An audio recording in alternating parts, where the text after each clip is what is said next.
Welcome to the Land Your Bets show. I'm your host, Nate Weitzer, taking over NFL content here this season with help from my man, Josh. And we're bringing you here the white stuff best bets for week 2. This is sort of the second edition of our sides and totals looks, but we're going to be bringing you some SGPs and player props to consider as well here. We do this show on Monday with the opening lines. We look at our 5 best games, but things change a lot in the NFL. And so by Friday, we have completely different looks. Share some of the same looks where things have remained static, but also have some ways to tweak the lines to get you the same value that we got on those opening lines. So, first look here is Dallas. We had this originally as a teaser because Dallas got up to 5.5 at one point, and then there was some buyback on the Giants, and that sure didn't look good in week 1. All the sharps who thought that the Giants were going to be able to hang with the Commanders didn't even play that well, punched them for 220 rushing. And now you get a Giants interior offensive line that's pretty underrated, it seemed, in week 1. They certainly punched the Eagles, granted without Jalen Carter. Good rushing attack, and you got Dak playing extremely well. I don't care what the stats say. He was fantastic in week 1 against a much, much better defense than he'll now face. If that interior low line can hold up, he'll have time. He'll get it downfield to 2 receivers that are just going to overmatch this Giants secondary. So, yes, does he make it 14 straight wins against the Giants? Probably. Can he cover? They've won 4 straight at home against the Giants, all by over a touchdown. So 3-1 ATS in those.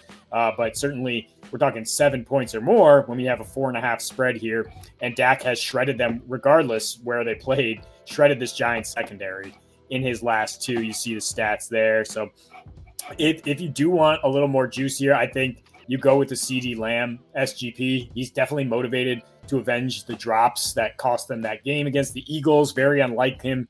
As we just went over, Dak is going to have his time, his way with the Giants, especially at home. CeeDee and Dak have some crazy splits at home. In fact, since 2023, he's averaging 8 catches on 11.6 targets for 109 is CeeDee Lamb at the Big D when Dak is active. So if you want to go with an SGP here, I think Dallas money line, CeeDee 70 yards and at least 6 catches, and you're already in plus money there.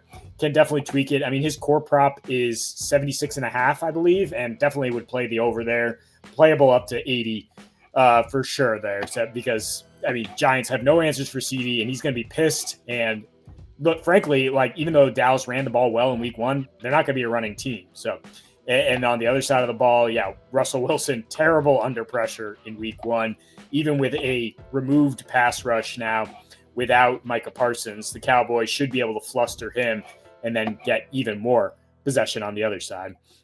So this was the partner in the teaser here, and I still do love this as a teaser leg with whatever else you want to pair on Sunday, is just getting Arizona down to the money line because they're just not that trustworthy. But when you do look at them at home against a Panthers team that's terrible on the road, you feel a little bit better, right? 3-6 ATS were the Cats last year on the road. They obviously did not cover in Jacksonville, lost by 16 in week 1. They lost by an average of 17 last year, gave up 35 a game. Their defense is just quite toothless, especially against the run. And Cardinals can actually run the ball pretty well. And I think they're going to give Bryce Young a lot of trouble. Bryce looked awful once again. That second half of last year might be more of a fluke than the fact of what else we've seen from him so far in his career, which is a bottom-tier quarterback. And 3 turnovers, should have had 4 in week 1. Now he gets a loud dome road game against Jonathan Gannon and Nick Rallis, who are very good at scheming up these disguised defenses, giving better quarterbacks trouble. And they're going to be all over Bryce Young. So I think that'll give the Cardinals the advantage they need on that side of the ball. On the other side, Kyler should have success passing against a poor slot defense and a team that's going to have to sell out for the run because they're so bad against the run.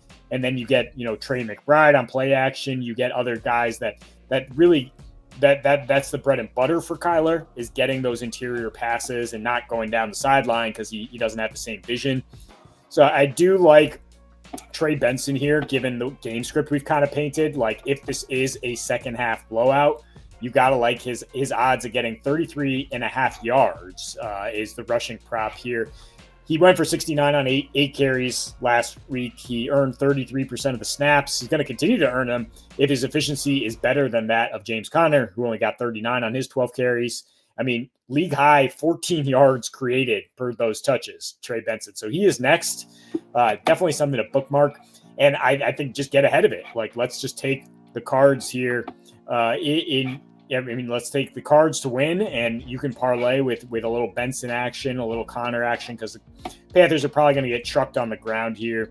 Also looking at the Cardinals, winning both halves is plus 160, and you don't even have to worry about the spread at that point. Just have to hope they keep the pedal down. They were much better at home, 15 points a game versus 9 points per game on the road were the Cardinals. So I think as long as they win that first half, and Bryce Young's been awful in the second half. We're talking a 73 rating last year, 19 sacks, and he's 1-6 straight up on the road. So last year, only 155 yards per game as well if you want to fade Bryce Young's passing. Game 3 here. This is a new one. Yeah, we did not have this up on Monday. Instead, we had Saints-Niners, which was 7, 6.5, and now is all the way down to 3. Because of the Brock Purdy injury. So no more value there, staying away. But I do like the Titans here as a home dog. And I think their defense, let's not forget, was like second in many metrics last year. So it's going to probably give some trouble here to Matt Stafford, who was great last week against the Texans at home. And that's a great defense as well. But we're only talking 14 points. We're only talking a 5-point margin of victory. And that's been the trend with Stafford on the road, outdoors.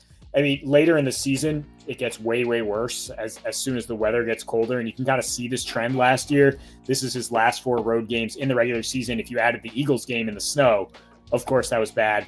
But we're not necessarily saying like Stafford, can't deal with the elements because it's obviously sunny and nice at this point in Tennessee.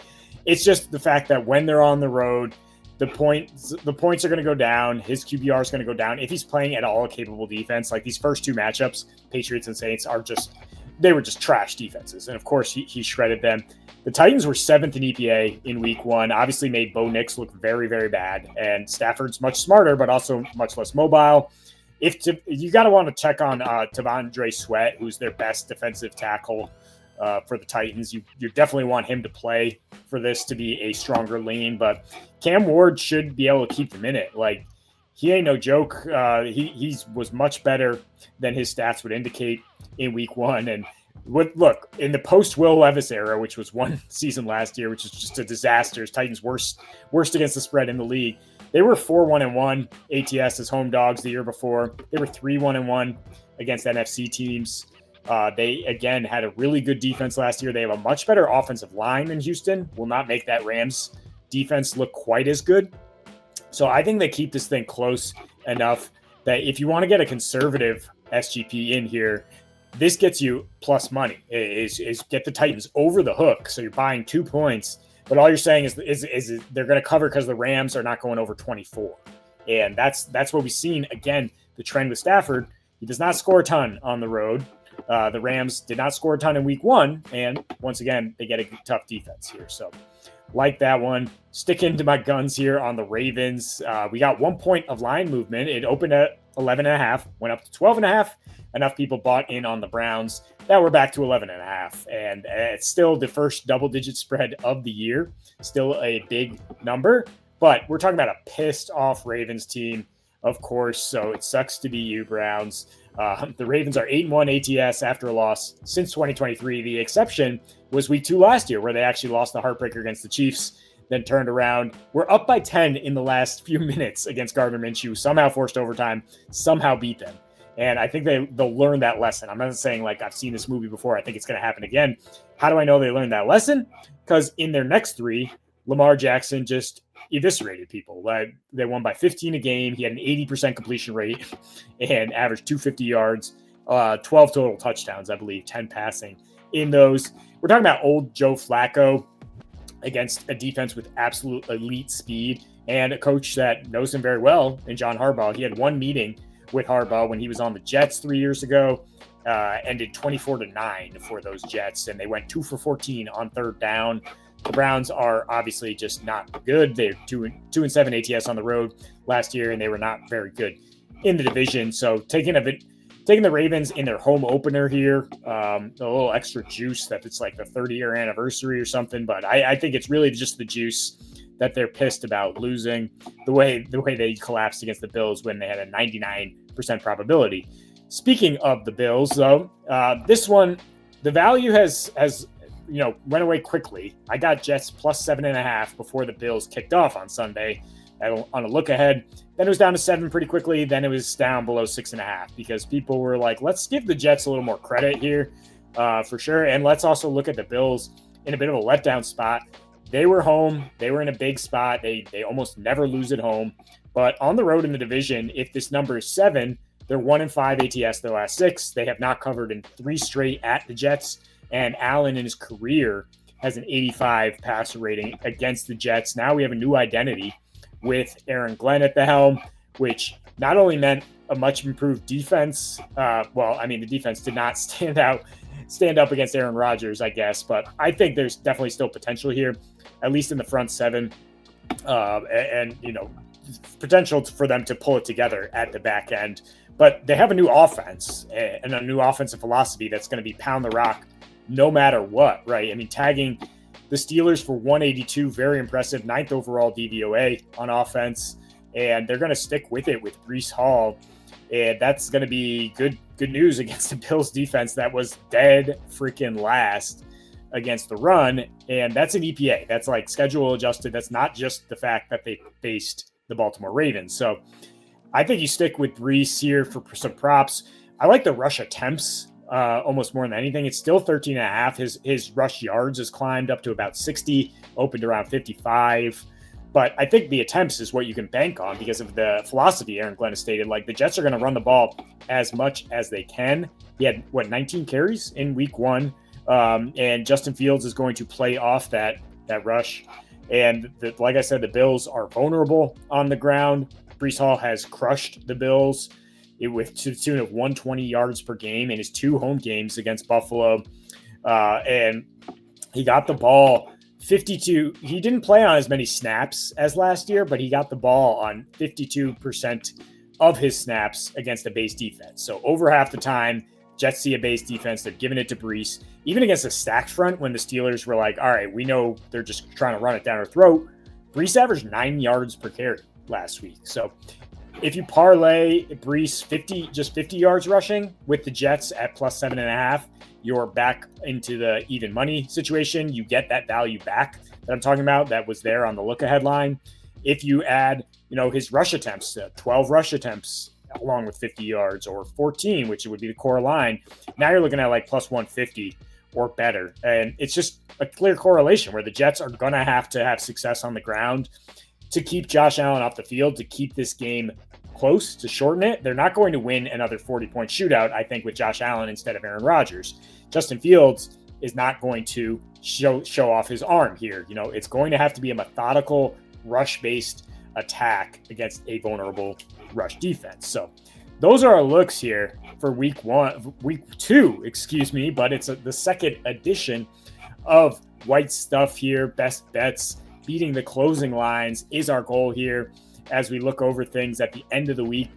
We will be back with you to start the next week. We'll be on the Discord on Sunday morning. If you guys have last minute questions, want to show what parlays you're working with, and I'll be on with Josh for the primetime slate going right into Sunday night into Monday. But until we see you next, happy betting.